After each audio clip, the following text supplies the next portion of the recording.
Redditors that host their home on Airbnb. What has been your worst experience with a guest? I used to travel a lot for work and I would put my apartment up on Airbnb while I was away. My apartment has a bunch of closets and drawers which I used to leave empty and at my guest's disposal. However, there is one closet in the bedroom which I kept locked, cause it is where I keep my personal belongings. One time a guest left a bad review saying that the place had no storage space, which I was very confused about until I got home and saw my closet. Dude had tried to open it using brute force. The door was almost pulled off its hinges and the wood was chipped in some places. The door in question had 2 padlocks and the perfectly usable closet on the opposite wall wasn't a shade. He was looking for the loot. How dare you deny him? This is why we need mimics. We are live-in hosts, so we are present while guests stay in our spare room. A guest arrived and immediately announced that they had crap himself during their journey. They then marked us down for cleanliness. Mate, you crap yourself. Also a guest who found a pair of my flip-flops in a wardrobe that they should not have opened, then crap over the bathroom floor, ruining my favorite flip-flops in the process. Also, a guest who went out drinking for 10 hours before checking in, meaning I had to collect them from the taxi, put them in bed in the recovery position, check on them when I woke up for work, then call the taxi company on their behalf when it turned out they'd lost their phone. I was going to upvote this, but I crapped my pants before I got to the end, so I downvoted it. I really needed that laugh you just gave me, thanks.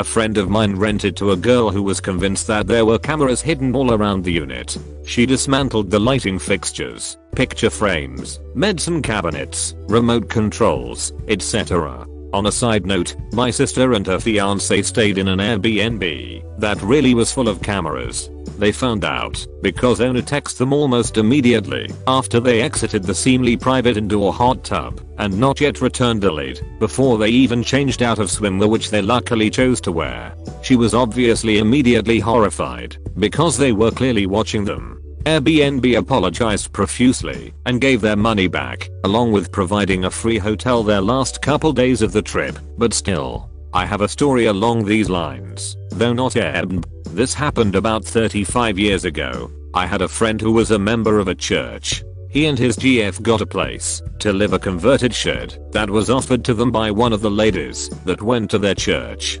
also a devout Christian. The shed adjoined her home, but had been fitted out with a bedroom, toilet, kitchen, etc. Well, they were there for a couple of months. They had decided to wait until they were married, but in the end, could not help themselves and one night had sex for the first time. The next day the lady owner told them they had to leave because they'd had sex before marriage and that was a sin. They said okay, but then the guy got curious. They'd only done it for the first time last night. How did she know? After examining everything they discovered she'd placed a microphone under the bed. I told him to call the police, but he didn't want to cause trouble, so they left. And they did get married a few months later and, as far as I know, are still married today. I found it hilarious that she considered premarital sex a sin, but listening to someone in their bedroom was fine.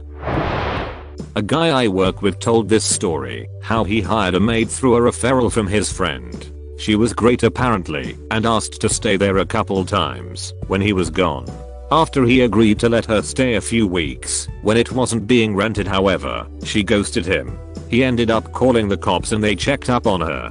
She was there and although nervous, everything seemed normal. She later got a hold of him and asked to stay longer. He said no, clean it and get out. He comes back randomly to his house at 5 AM a few days later to someone sleeping in his downstairs room with dirty dishes and cigarette butts everywhere. Ends up it's this maid's heroin addicted husband. He had been using it as a flop house and drug den. This guy escorted the husband out by gunpoint pantsless. The place was trashed downstairs, but apparently perfectly clean still upstairs. His TV was stolen, but the husband brought it back and left it in the driveway, so he didn't get charged with theft. Apparently there was little he could do about the free stay the husband took advantage of. Reminds me of the plot of the movie Parasite, minus the heroin and stolen TV. That movie was fantastic. Not my story, but a friend of mine's. He has an apartment in London, an urban area with dense houses and population. The apartment he hosted has this window facing Main Street, which people tend to assume it's non-see-through, but it's not. So the guy who stayed in it decided to sit in front of that naked and had a few drinks, overlooking the great view. He must have fallen asleep or something, and everyone passing by the road just had to see this poor creature. It was all on Snapchat at the time, I recall. LMAO. The area I refer to is in the context of where the apartment is, and not the whole of London in general. In that sense, the population per square kilometers here would be extremely high. He sat on a couch, right in front of the see-through window to have his drinks just like anyone would do. The window used to be non-see-through until it had sustained some damage from a nearby construction site, forcing them to repair immediately without thorough checking. This is where the whole new feature of see-through was born. Lastly, this incident at the time was overshadowed by another weird event in London called the Naked Bike Day. You can look up what this is. Please only above 18. I'm still under the impression that he may have come to London to take part in this event and perhaps assumed people of London are more tolerable towards nudity. Thanks. Plot twist. He knew exactly what he was doing, and it was just some weird sex thing. Yay. No way he wouldn't instantly notice his mistake upon the first bypasser staring back at him. My wife and I were hosts for about a year to make ends meet. We had just moved to a new town, so she could attend grad school. Guests had full access to the second floor, while we lived on the first. Met a lot of cool people, and ended up getting superhost status. Last guests we ever had were an older couple that had traveled a lot. They seemed fine, and we had a nice conversation, and they seemed fine with the accommodations. Keep in mind, up until this point we had never gotten less than 5 stars from dozens of guests. Later that night I was at my job, bartending. Busy evening, and homeboy rolls up saying he needs to talk with me outside. I hurry out trying to accommodate him and also get back to my busy shift. He proceeds to lay into me at my place of work about how our space wasn't up to Airbnb standards and they won't be staying there, and some friends found them another place to stay that night. I was confused, but okay, sure bud, I'll give you the full refund you're asking for. He goes on his way. We refund everything we had gotten from them. Airbnb did not refund the taxes and fees per their own terms and conditions. I think his main complaint ended up being a spider web under the bed and that there wasn't a back upstairs. Mountain town on the east coast of US in the summer. It was warm, but there were fans, and it wasn't unbearable. I can understand why he'd want to stay somewhere else though. Anyways, we think it's all behind us, and my wife and I embark on a cross-country road trip a few days later to check out the country and go see her family on the west coast. First day the guy starts blowing us up through Airbnb messaging saying he didn't get all his money back and to send him the rest. We had returned all the money we got. We told him to take up the rest with Airbnb and that we couldn't help him.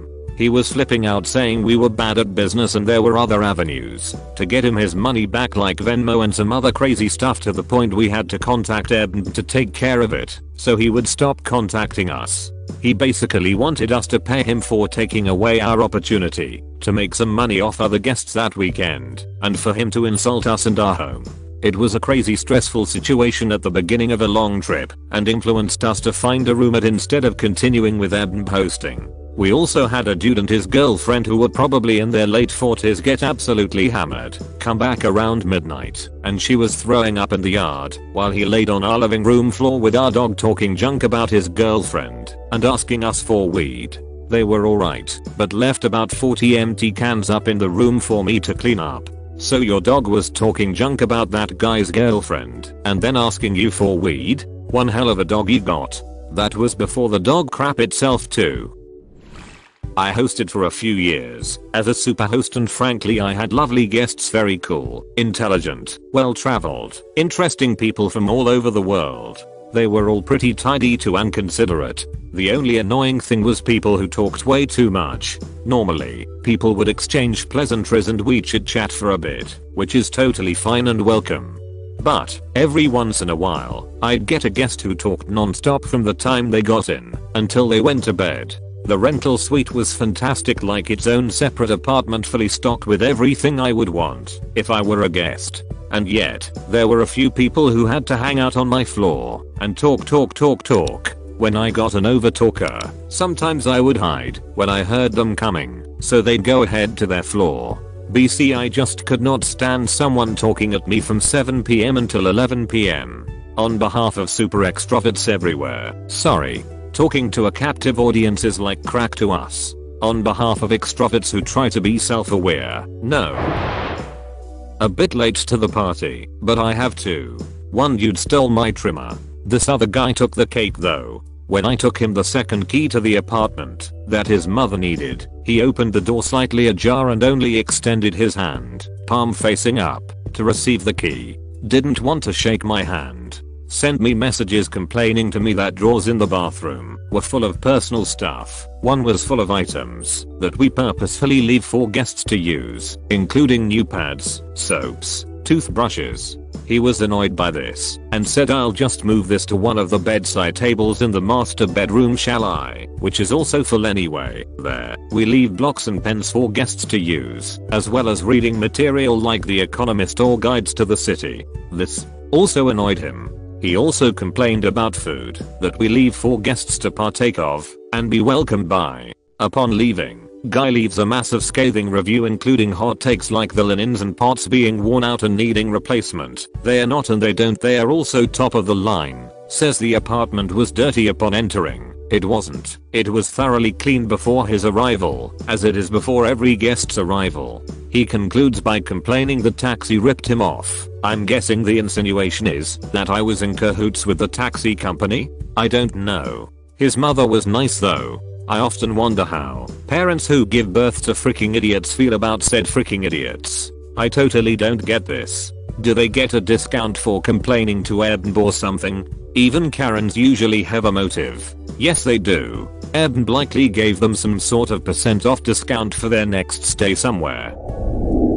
I'm embarrassed to say that I was not the host in this story. Me and my mate went out on a pub crawl in Prague during our gap year. I don't enjoy clubbing, and the last venue on the crawl was a club, so I cut slightly earlier than my mate. Around 1 AM I got back into our apartment and went to bed. I was woken up by my friend at 4 AM and the entire kitchen was flooded. Not even exaggerating, there was like a freaking inch of water lining the floor, spewing rapidly out of a broken overhead pipe. I asked him WTF happened, and he claimed he had woken up standing in it. Being unfamiliar with the house, I didn't know where the choke point in the pipe was to cut it off. We called the guy who owned the place, which was painstakingly slow given the time. We managed to get through to a family member, who then contacted him. He arrived about 15 minutes later, in which time the water issue has become even worse. We had sealed off the room using a heap of towels to minimize the water leaving the kitchen, as it had tile floors while the rest of the house was hardwood, but this made it accumulate to about ankle height. The kitchen also had a sunken floor. Up until about 6 or 7 we were using pots to clear the indoor swimming pool from what used to be the kitchen. I didn't look like it had done a horrendous amount of damage once we were finished, but I imagine the water seeped through the floor and into the walls, causing all sorts of damage. What makes it worse is that it was a 3rd floor apartment. My friend, being the one who originally found it, told the Airbnb property owner that it was like that when he woke up, but later told me that, although he can't remember it, he thinks what must have happened is he'd wandered in from the club blackout wasted and tried to do a pull up on the pipe. That said though, he wasn't wet when he woke me, so who knows what happened. I felt really bad for the host. What a nightmare. How did the host respond to that? Hopefully he had insurance for such a serious issue. My partner looks after an Airbnb for his friend, self-catering only. The house is an 1800s big country house. It is used primarily for large get-togethers and parties. Most guests are great and clean up well to get their deposit back. A group stayed and left the place pretty messy, but we couldn't figure out what the smell was. Turns out they left a full pig in a rubbish bag under the kitchen table. They tried to cook a pig on a spit and basically left its mainly raw corpse under the table. Every toilet was destroyed too. Must have eaten the semi-charred meat on the outside of the pig when drinking without realizing that it was frickin' raw. Or, sorry Gordon Ramsay. Always find it amusing when people figure out that pigs on a spit aren't exactly really easy to do. They take a very long time to cook through and constantly tending to the fire or gas for like most of a day. I've seen a couple birthdays with a whole pig that didn't turn out properly at all. You can't just throw it under a roaring fire for 2 hours and think it's gonna work while you get wasted as 10 men. Yup. It's at least 5 hours of cooking and tending while spacing out your wastedness over the same time so you don't fall into the fire.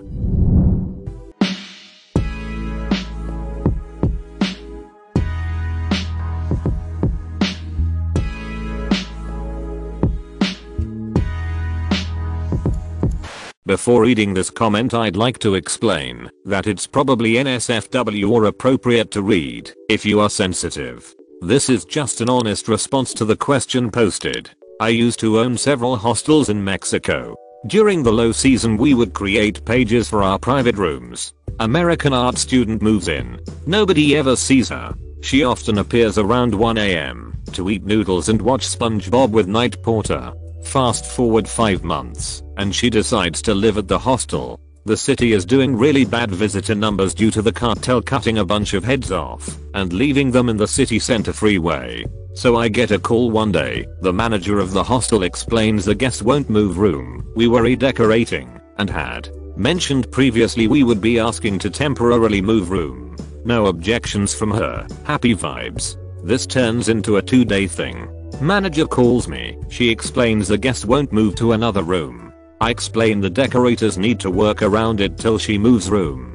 Day 4 the manager asks her to leave room. She declines and then the manager explains we would have to call police. Police arrive. Cop was an awful man and complained the room smelled of crack. As they forced the door open, the furniture she stacked up against the door fell down. We could hear it crashing down in the room. They call in the fire department who cut the bars in on the window. She had been pregnant all along and was receiving drugs from her boyfriend daily. He would deliver them to her window. In the room she had given birth to a baby and then pushed the baby under the bed. She also had 4 fans on the floor on full power which dried up all the blood on the floor and the birth. A side drawer that had been stacked on top of the furniture against the door had fallen directly on her head, pulling part of her face off. She survived with an awful scar on the side of her face, but she was completely destroyed by drug use. What happened to the baby? It got kicked under the bed.